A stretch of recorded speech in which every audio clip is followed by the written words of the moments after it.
Alanganin. Alanganin. Alanganin. Hindi tayo sure. Hindi tayo sure. Hindi tayo sure. Okay, Mr. President, makinig ka. So, kung... Sige, sabihin na natin, baka nga hindi niya matapos. Anong mangyayari sa atin? Sa Pilipinas? Kasi yun naman yung paulit-ulit Makakaaway-away din tayo niya. Hindi naman. Di ba sabi ko, ang susunod na presidente, hindi pa yon. Yung susunod pa, Transition, magiging parang mainam na ng konti. Yung isa pa na pagiging presidente na siguro mga ikatlo, Ikatlong presidente. magiging okay na ang bansang Pilipinas. So kung halimbawa lang, totoo sinabi ng Baraha, hindi niya matatapos. Hindi may transition president. Mukhang hindi matatapos. Pakita mo yun. Actually, delikado. Oo. So, pwede tayo magpalit talaga. Tsaka ito. Kapag hindi naayos talaga ni BBM o ng ating presidente ang problemang ito. Mr. President, So, listen. pwede siyang mawala talaga sa kanyang kinaupuan. Ng kapalaran sa tarot ng ating gobyerno ngayon. Yan. Tao, politika, pangkalahatan. Ay naku. Agad-agad. May isang tao po dito. May isang taong tatayo. Bata pa po ito. At ito po ay magiging isa uling katipunero. Isang batang lalaki sa politika.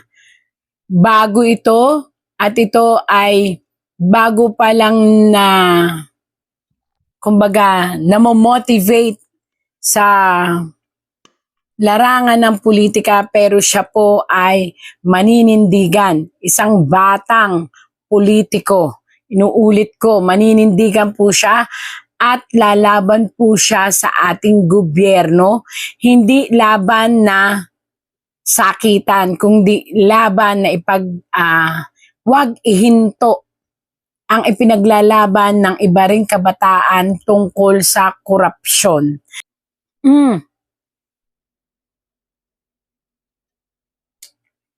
Ito po ay isang baliktad na sitwasyon kung saan ang aakalain po ng iba ay nananahimik. Ito po ay pananahimik ng isang dating sitwasyon. Yan, nakita nyo, nakabaliktad.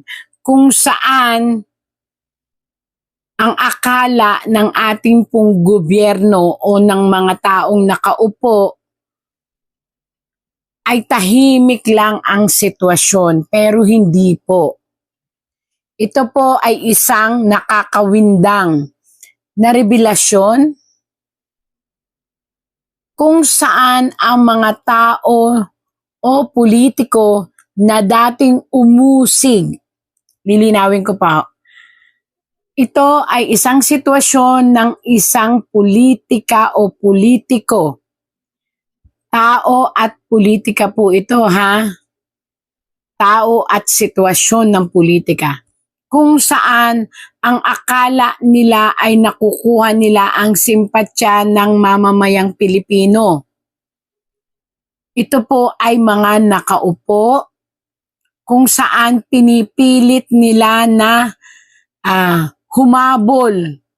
habulin ang mga sitwasyon upang maging karapat-dapat sila at maging maganda sa mata ng mga tao. Kaya lang po mababaliktad po at matutwist. Bakit? Matutwist, mababaliktad ang sitwasyon. Hindi na nila mapapaikot ang mga tao na maniwala. Aroy, bakit ganito? Lalong sisiklab ang galit sa puso ng mga tao sa mga nakaupo na may kinalaman sa flood control.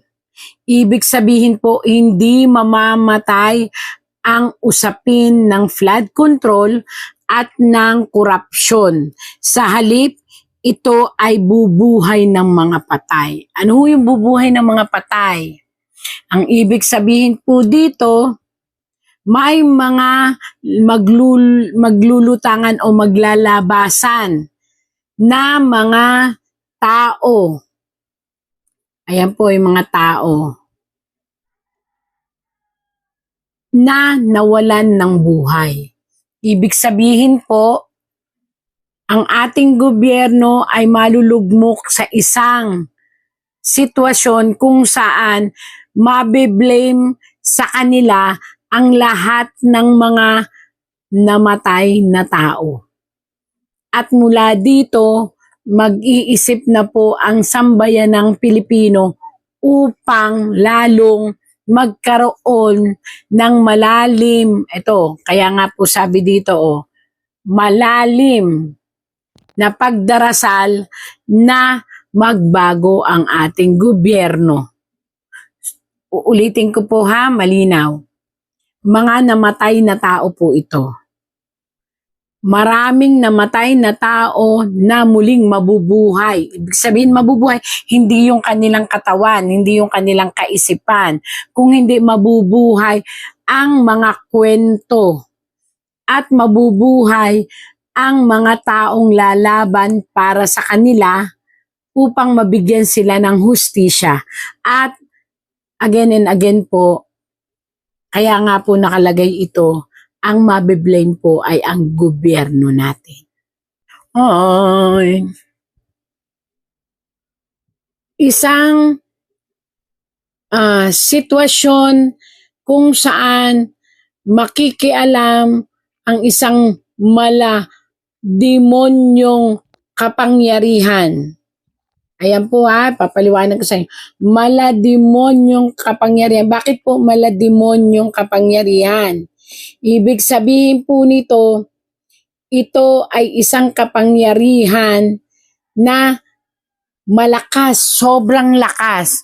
Hindi po ito kapangyarihan ng pera lang. Ito po ay kapangyarihan ng pagiging absolute.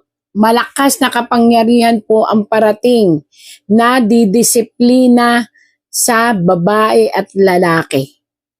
At ito po ay matatanggap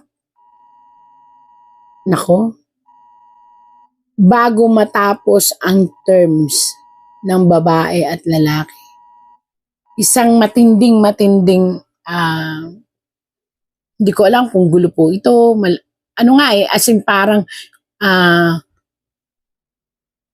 kumbaga sa isang sitwasyon na matindi, mabalasik, as in nakakatakot. Ang bigla na lang po ito mag-i-emerge at ang magiging target nito maaring batas din po to, maaring isang bansa din po to. Basta matindi po ito, kumbaga, kaya demonyo yung sinasabi is hindi po pwedeng i-stop. Ang makapangyarihan talaga to, ang didisiplina sa isang babae at lalaki na, syempre, pinag-uusapan po yung politika. Kung sino, representative lang po itong babae at lalaki. Ibig sabihin, maaaring ito ay ang mga namumuno kung sino man, namumuno sa bawat sangay ng gobyerno. Bawat sangay, ibig sabihin, iisa-isahin po ito. Kaya hindi po, pero magiging hustisya ito para sa mahihirap.